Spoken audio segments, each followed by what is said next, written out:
Hey guys, Brian from Boas here. Well, it's that time of year again. Boa breeding trials have officially started. And so I have pretty much all my breeding pairs together at this point. I've been pairing them up over the last couple weeks and seen some promising activity, although of course nothing is for certain. Today I just want to give a brief update on my Boa breeding trials, not the specifics of them, but more the generalities, just to let you know about the life of a Boa breeder and when you can expect additional babies to be available from Boas. So right now we're in actually mid-November at this point. Today is the 12th as I'm filming this. And as I've gone in my progression in breeding Boas, I've been pairing up earlier and earlier. When I first started about 15 years ago, I was pairing up in late December, actually after Christmas. Now I pair up in early November, and doing this in general causes the Boa litters to be born a little bit earlier. I think it also might help improve my success rate as well, since the Boas are going to be together for more, and in some cases they'll be together for up to 6 months before the female's gravid.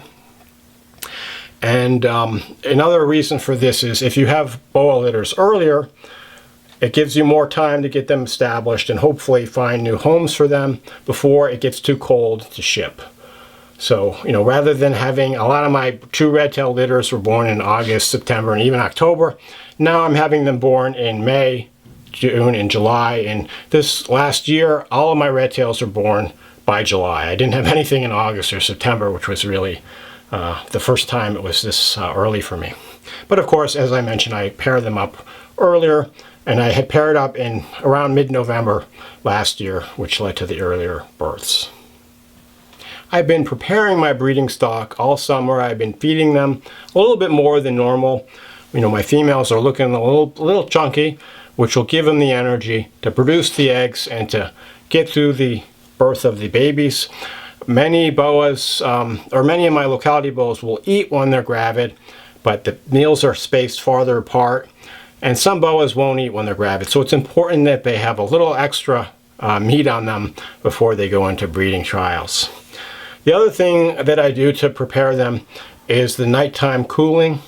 And as I've gone year after year, I've done my cooling a little bit differently. In general, I'm cooling less and less and for shorter and shorter. And so right now I'm cooling probably about 10 degrees just at night. And so I gradually drop the temperatures, and right now I think I'm up to 8 degrees. I'll probably cool them down a little bit more, but I've just been doing weekly bumps down. So every week I set the thermostats a little bit lower, and this is just at night between 8 p.m. and 8 a.m. And I have my normal nighttime, my normal temperatures of the hot spot is set to about 88 to 90 during the day. And so at night it's going to get down to, when it hits the bottom, it's going to get to be about 80 for the hot spot at night. In reality, it's a little bit cooler because the weather in general is cooler. So my snake room is cooler. And, the cooler side is probably going to be around 72-ish with the hot spot of about 80 during the cooling. And I'm actually not doing the cooling on all my animals. I don't do it on my morph Boas. I don't do it for some of my red tails. In the past, I've had some animals that develop some mild respiratory infections when I cool them. So if I see that, I never cool them again. And honestly, I don't think it has made any difference in the breeding. I can't really see a positive effect of cooling. A lot of people swear by it. So who knows? Actually, I'll probably do a video on cooling. I've got so many thoughts about cooling and whether it's necessary, but that's probably enough for a separate video, so stay tuned for that in the future. So anyway, they're cooling right now. I actually introduced my Boas as soon as I start the cooling. This year it was actually even a little bit before I started the cooling. And the way that I handle Boa breeding, I get my animals ready as well as I can, and then it's up to them. And as one of my buddy snake breeders put it, what he does to breed Boas, he puts the female into the male's cage, closes it, and walks away. Okay? Really, you hear all kinds of people saying they have all these secrets and all these techniques that they do. Most of it's just bullshit. I mean, come on, people. it's up to the snakes. If they're going to breed, they're going to breed. If they're not going to breed, there's really not a lot you can do. So just try to chill out if you're breeding your boas. Give them space. I mean, the boas, they want to make babies, and if you were doing the nasty, the last thing you want is someone checking in on you every, a few hours. So put the male in with the female or the female with the male, and then give them their space. You can check on them every few days. Obviously, you want to clean the cage, give them fresh water, etc. But don't be in there always poking around, because that's guaranteed to have a negative effect on whether your boas are going to want to breed. Then I'd grab another animal. This is a beautiful Prometheus bloodline Suriname. This is a 2017 born female from Prometheus's second litter of 2 litters. And she is actually not breeding this year. I do have her sister, who's a little bit bigger than she is, in breeding trials. And I have her sister paired with a 2016 male from Prometheus who has a different mother. So they're technically half siblings, but the contribution of the famous Prometheus would be 50%. So they'd be the same genetically as Prometheus's direct offspring. So this female has grown just a little bit slower. She's probably around 5.5 feet or so, but doing real well. Just love the beautiful coloration of this female. And I just can't wait to see the offspring from her sister and the other Prometheus line male, assuming that it's a successful pairing. So that's one of my pairs. I've got quite a few pairs this year. The last couple of years I've had quite a bit going on because I've had a lot of holdback boas which have reached breeding size enter into the breeding trials. I have kind of simplified my focus somewhat. I don't have any boas I'm breeding this year that I haven't successfully bred in the past. And I actually sold some of my adult boas recently, projects I got out of, or just things that I wasn't as interested in anymore. And I decided to focus more specifically on a fewer number of types of boas. So fewer locality boas, but in general more of them. And that's kind of where I've been headed as my breeding has progressed. So I've got all of the usual boas you come to expect from me, several different types of red tails, other locality boas, island boas, dwarf boas, and even some morph boas. So it should be a really good year. So far the signs look encouraging, a lot of interest in the males and the females. Of course, I just give them their space, as I mentioned, let them do their thing. And hopefully in a few months, we should start to have some gravid females.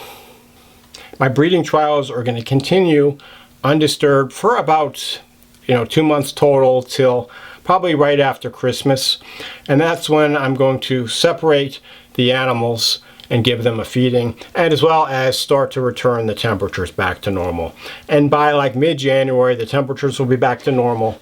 The animals will have been fed, and then I basically will introduce them back together, the same pairs, and typically they're paired up for around 3 weeks, and then they have a week off where they go to their separate cage, they get fed, and so on. And then they go back to breed the next month. So I continue to do this January, February, March, April. And usually by then I have some animals that are gravid, maybe even a few litters being born. And then by around May, if they're not gravid, it's probably not going to happen. And in some cases I keep the animals together till June. But after that, it's just a lost hope. You're not going to get any babies this year, at least I haven't. So at that point, they're separated, the breeding trials have commenced, and I start to get them back up into shape, feed them a little bit more as I do during the summer. In some cases, if an animal was not successful breeding, he or she may go on to the next year, and they might, I put the weight back on and they're ready to breed again. In some cases with the female, I'll give her another year off to get more weight back on, as I would if she had had a successful litter. But every case is different, and you just have to kind of play it by ear. And so hopefully, with any luck, I should start to be producing litters sometime in the early spring. Typically the dwarf boas, or some of the island boas like my pearl islands or some of my firstborn. Sometimes I have hog islands born, on the earlier side, as well as morph boas can be born quite early. Typically, July-ish June, July are probably the peak months. I'm starting to get some red tails, getting more boa, more various locality boas. But we'll just have to see. Every year's different, I learn something new every year. It's never as I predicted. I have successes, I have failures. That's just part of breeding boas, and you can't guarantee anything. So just because I'm putting together a pair right now, there are no guarantees I'm going to have babies that are available in the spring. That's just how it is. And hopefully I'm honing my skills a little bit every year, getting more and more competent as a breeder. But I think I'll always be a student of boa breeding, as long as I do it for the rest of my life. So we'll just have to see what happens. So anyway, that's my boa breeding, and off to a good start. Keeping my fingers crossed for a really great year. I'll keep you guys updated as the year goes on about my successes or failures. So stay tuned to the channel. As always, shoot me any questions or comments you might have. Thanks for watching, and enjoy your boas.